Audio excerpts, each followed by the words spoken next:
timid, devoid of dynamism, the good is inept at communicating itself. Evil, much more zealous, seeks to transmit itself, and succeeds because it possesses the double privilege of being fascinating and contagious. Hence we see a bad demiurge extend itself, get outside himself more easily than a good god. We have all inherited something of this incapacity to remain within ourselves, whereof the Creator was to make so vexing a demonstration. To engender is to continue in another fashion and on another scale the enterprise which bears his name. It is, by deplorable mimicry, to add to his creation. Without the encouragement he has given, the desire to extend the chain of beings would not exist, nor that necessity to subscribe to the gimmicks of the flesh. Each childbirth is suspect. The angels, luckily, are unsuited to it, the propagation of life being reserved to the fallen. The plague is impatient and greedy, yet loves to spread. There is every reason to discourage generation, for the fear of seeing humanity die out has no basis. Whatever happens, there will everywhere be enough fools who ask only to perpetuate themselves, and, if they themselves end by flinching from the task, they will always be found to devote themselves to the cause some hideous couple. It is not so much the appetite for life that is to be opposed as the lust for lineage. Parents, genitors, are provocateurs or mad. What could be more demoralising than the fact that the worst freak should have the capacity of giving life, of bringing into the world? How contemplate without dread or repulsion the wonder that makes the first man in the street a demiurge on the brink? What should be a gift as exceptional as genius has been conferred indiscriminately upon all, a liberality of base coinage which forever disqualifies nature. The criminal injunction of Genesis, be fruitful and multiply, could never have come from the mouth of the good Lord. Be ye rare, he would have suggested, surely, if he had any say in the matter. Nor could he have ever added the fatal words, and replenish the earth. They should be erased without delay, in order to cleanse the Bible of the shame of having garnered them.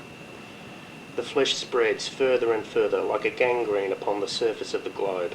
It cannot impose limits upon itself. It continues to be rife despite its rebuffs. It takes its defeats for conquests. It has never learned anything. It belongs above all to the realm of the Creator, and it is indeed in the flesh that he has projected his maleficent instincts. Normally, the flesh should be less harmful to those who contemplate it than for those who extend its duration and assure its progress.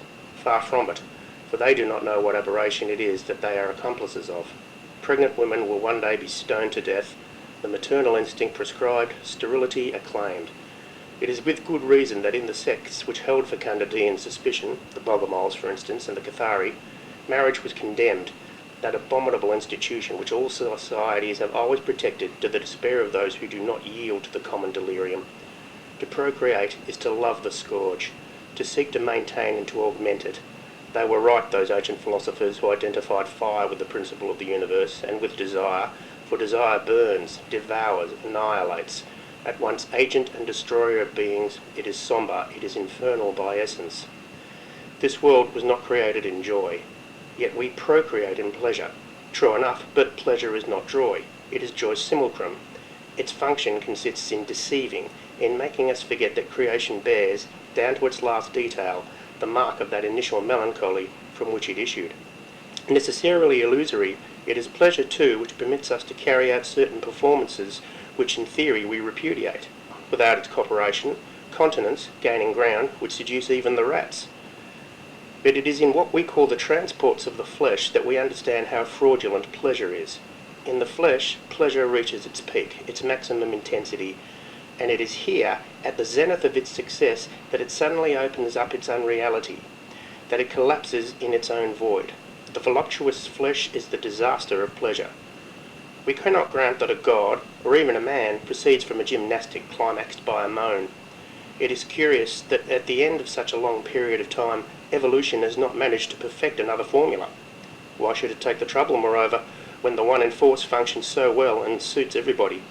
Let there be no mistake, life in itself is not in question. Life is as mysterious and enervating as it could be wished. What is not so is the exercise in question, of an inadmissible faculty, given the consequences. When we know what fate permits each man, we remain stunned by the disproportion between a moment's oblivion and the prodigious quantity of disgraces which result from it. The more one reverts to this subject, the more one finds that the only men who have understood anything about it are those who have opted for orgy or for asceticism, the debauched or the castrated. Since procreation supposes a nameless destruction, it is certain that if we were to become prudent, in other words indifferent to the fate of the race, we should retain only a few samples, the way we preserve certain creatures of vanishing species. Let us block the way of all flesh. Let us try to paralyse its alarming spread. We are in the presence of a veritable epidemic of life, a proliferation of faces. Where and how to remain still face to face with God?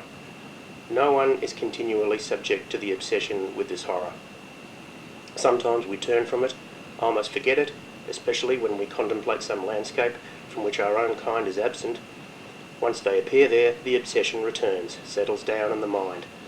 If we were inclined to absolve the Creator, to consider this world as acceptable and even satisfying, we should still have to make certain reservations about man, that blot on the creation.